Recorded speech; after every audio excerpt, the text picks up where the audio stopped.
Today's news, Vice President assures that the current government remains committed to respecting and continuing projects initiated by any government. Fishermen's lobby states confidence in President Dr. Mohamed Moizu's efforts to address the grievances they face. And MWSC announces that the water network connecting Hulumale and Male is expected to be completed early next year.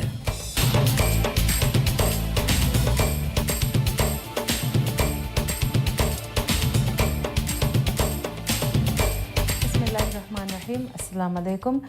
Welcome to News this hour. I'm Ashad Tashkil with the details.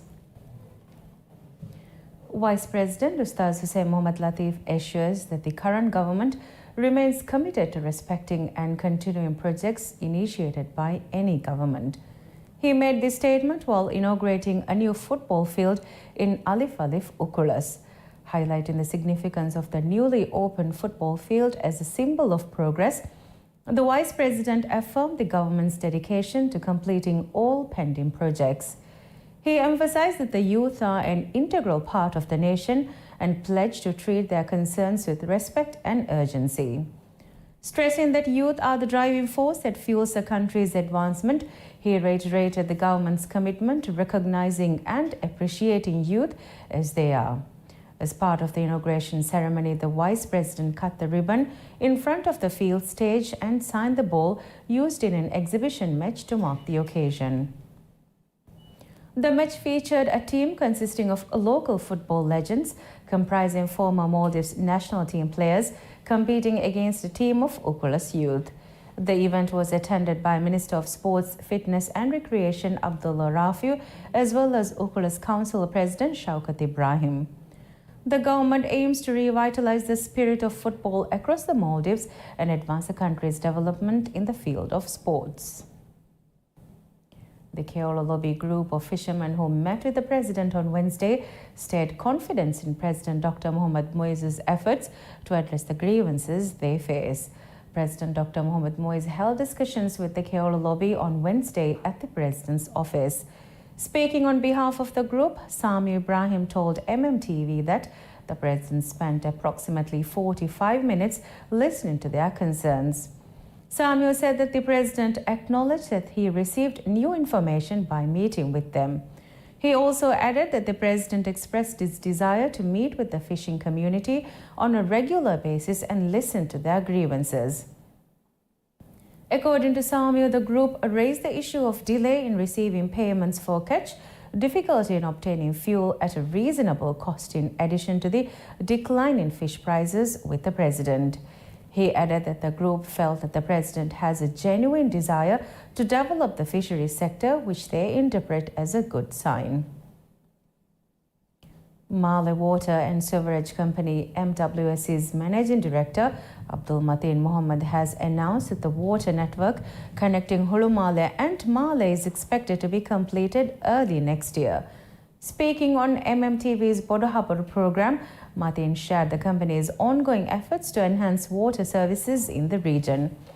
He explained that since taking over the management of MWSC, his top priority has been ensuring the completion of the water network to guarantee an uninterrupted water supply, particularly during emergencies. Mateen also outlined key initiatives aimed at improving water services, including plans to double the water storage capacity in Hulumale and increase water production rates by 30% within the coming year.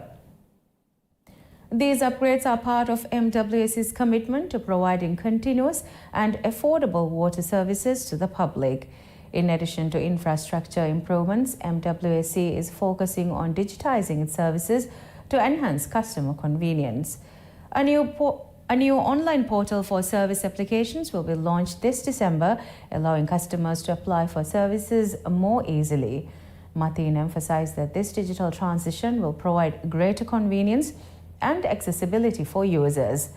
The company has also introduced smart meters and automated systems for water connection and disconnection. These advancements have significantly improved efficiency and reduced operational costs as employees no longer need to visit households for meter readings.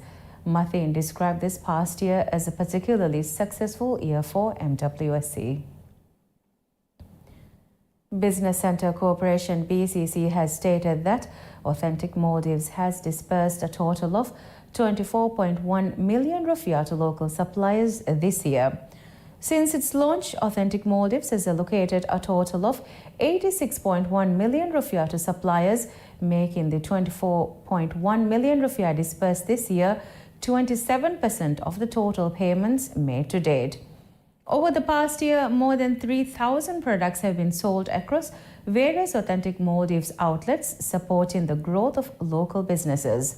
Currently, 338 businesses are represented in these stores, with 38 new suppliers joining in 2024. 60% of these businesses are women-led, highlighting the significant contribution of female entrepreneurs to the local economy. An e-commerce platform was also introduced this year, allowing suppliers to access global markets and ship their products internationally, providing them with an additional sales channel. Authentic Maldives is an initiative launched by the Ministry of Economic Development to support and promote authentic local products. With its operation managed by BCC, the stores serve as a platform for local suppliers to showcase their products. Armenia School has recently reached its historic 80th anniversary, with celebrations beginning 10 days before its annual commemoration on 28 November, drawing together generations of alumni, students, staff and community members alongside special activities to mark the day. The celebrations draw together generations of alumni, students, staff and community members alongside special activities to mark the day. The festivities kicked off with an eagerly anticipated 10-day countdown, building excitement throughout the school community. Following this, students gathered to form the number 80, a moment captured in an aerial drawn photograph before being treated to class parties on the day itself. The highlight of these celebratory events is the Amini Ufa Fair, which began on 5th December at 6 p.m. and will continue until 7th December. On 7th December, this Saturday, the fair will run from 10 a.m. to 10 p.m. Speaking to MMTV, the Deputy Principal of Armenia School's morning session, Fatimat Hilmi said that Amini Ufa is open to everyone associated with the school, including families and the general public. She explained that this is a fun event with various activities and visitors can enter by purchasing a bib number. According to her, participants will receive a special gold medal at the end of their visit. She warmly invited both past and present members of the school community to join in this celebration.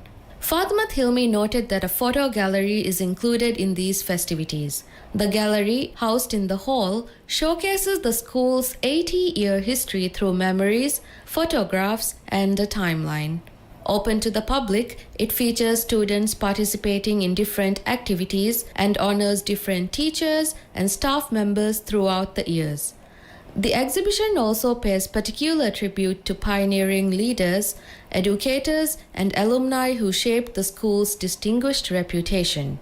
Additionally, the Deputy Principal highlighted plans for a gala night for all staff, featuring special recognition for teachers. Founded by former President Muhammad Amin Didi in 1944, Armenia School broke new ground as the Maldives' first girls' secondary school, playing a pivotal role in advancing women's education in the country. While it maintained its status as an all-girls institution for 67 years, 2011 marked a significant shift when the school expanded to include primary education alongside its established secondary program for years 8, 9, and 10.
continue with more local news.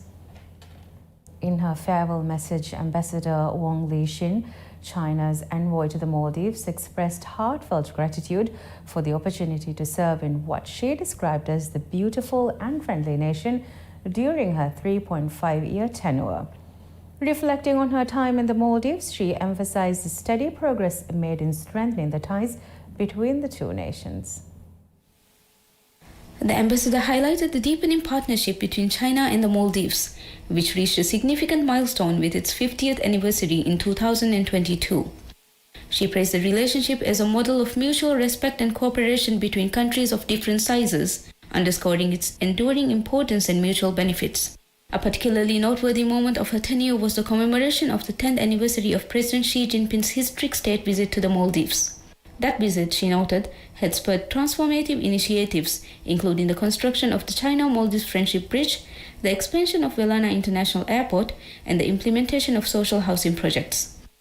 She observed that these developments not only supported the Maldives' national progress, but also significantly enhanced the quality of life for its people.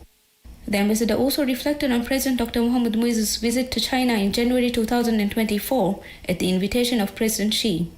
This visit resulted in the elevation of bilateral ties to a comprehensive strategic cooperative partnership, which she described as a new peak in the nation's relations. She remarked on the shared commitment of this strengthened partnership, reflected in ongoing collaborative infrastructure and development efforts. Among the continuing projects she highlighted were the construction of the 100-bed China-Maldives Friendship Hospital in Vilimale and the redevelopment of roads in Male and Vilimale. Beyond infrastructure, she pointed to the flourishing cooperation in trade, tourism, agriculture, and fisheries, which demonstrate the breadth of collaboration between the two countries. Looking ahead, the ambassador conveyed her confidence in the future of Sino-Maldivian relations, drawing on an ancient Chinese poem to symbolize her optimism for sustained growth and collaboration. She expressed her belief that the Maldives would continue to thrive as a resilient and vibrant presence on the global stage. As she concluded her message, the ambassador extended her heartfelt thanks to the Maldivian government and its people for their support throughout her tenure.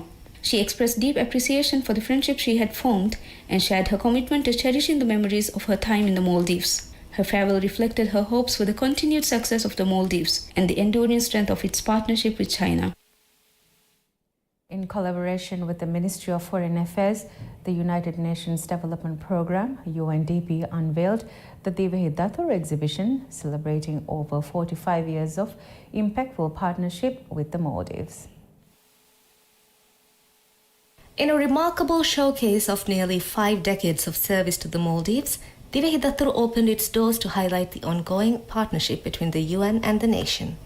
The exhibition commemorates the UNDP's long-standing commitment to supporting the development of the Maldives, which began in 1978 when the country was one of the poorest and most vulnerable in the world. At the time, the Maldives faced severe challenges. Access to safe drinking water and proper nutrition was scarce, and health and sanitation were pressing concerns, especially in the aftermath of a cholera epidemic that affected 1 in 12 people. One of the first major initiatives by the UNDP was the introduction of a motorboat called Sulha, which helped reach remote island communities that were otherwise isolated. In the 1960s and 1970s, the Maldives relied heavily on dried, smoked, and salted fish as its primary export. During a short-lived fish crisis, the UNDP played a pivotal role by launching a project to purchase motorboats and train local fishermen. This initiative introduced the first marine diesel engines, revolutionizing the traditional fishing industry. Fast forward to today, and the UNDP continues to invest in the nation's transportation sector, focusing on sustainability. The introduction of electric vehicles for waste management, provided to the Waste Management Corporation WEMCO, marked a significant step towards greener, more efficient practices. In addition, the UNDP is backing the innovative AgriBoat project, which features solar-powered cold storage units to reduce the post-harvest losses and improve delivery speed. Education has also been a major focus for the UNDP in the Maldives. In 1980, the country began its efforts to standardize its schooling system with the help of UNDP, culminating in the establishment of the first unified primary schools in 1983, offering a single curriculum for all students across the nation. Over the years, the UNDP has assisted the Maldives in various census efforts, enabling better planning and development strategies.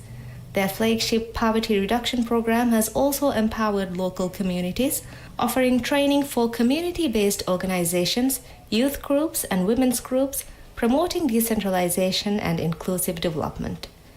UNDP has also been a steadfast partner in the Maldives' democratic journey. In 2004, when the government embarked on reform efforts, the UNDP brought in constitutional experts to assist in drafting the country's new democratic constitution, which was ratified in 2008. The UNDP's involvement continued with the establishment of key independent bodies such as the Elections Commission, Supreme Court, and the Anti-Corruption Commission. When disaster struck, the UNDP was there to assist. Following the devastation of the 2004 tsunami, UNDP played a central role in shelter rehabilitation efforts, helping the country rebuild. Similarly, during the COVID-19 pandemic, the UNDP was instrumental in assessing the impact on SMEs and self-employed individuals, developing strategies to mitigate rising unemployment, and supporting the national health response. Through every challenge and change, the UNDP has stood by the Maldives, contributing significantly to its growth, resilience, and development. As the exhibition demonstrates, the partnership continues to evolve, always focused on sustainable progress for future generations. First Lady Madam Sajida Mohammed attends the Group A match between Halif Tiddo and Dalmedo in the 90+ Gold Cup 2024 football tournament. The match played at Galur National Stadium last evening ended in a 2-2 draw. Following the match, the First Lady presented the Man of the Match trophy to the winning player. The 90+ Gold Cup 2024 is a nationwide football tournament organized by a private entity. The tournament, which began on the 20th of last month, features 17 teams.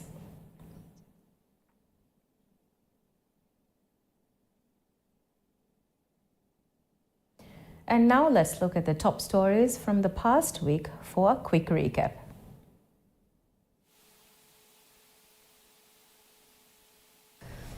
President Dr. Mohamed Moizu reaffirmed the Maldives' solidarity with Palestine on the International Day of Solidarity with the Palestinian people.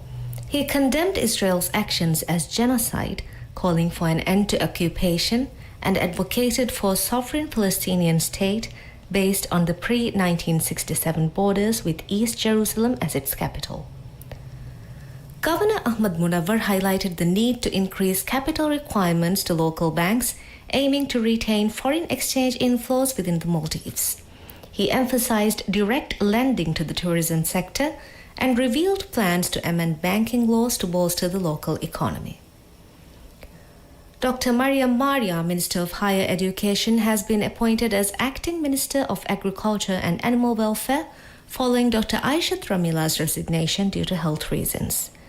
President Dr. Mohamed Moizu praised Dr. Ramila's decades of public service. A bill was introduced in Parliament to establish the Attorney General's Office as an independent entity. The proposed changes aim to enhance transparency, accountability, and operational independence, aligning it with other key institutions. The Maldives Monetary Authority received 98 applications under the new foreign exchange regulation. The surge reflected growing interests in foreign exchange trading as the Maldives adapts to updated financial rules. Finance Minister Musa Zamir states that the bankruptcy concerns have eased, crediting President Dr. Mohamed Moizu's financial strategies. The government has prioritized debt restructuring and revenue optimization to ensure economic stability, avoiding a debt trap. Vice President Ustaz Hussein Mohamed Latif warned against hybrid threats, including cyber and intellectual warfare, calling for vigilance and skill development among youth. He highlighted the government's efforts to enhance cybersecurity, military readiness, and internal security under President Moizu's leadership. And that's all the news we have for you this hour. Thank you for watching. Wishing our viewers a very wonderful weekend ahead.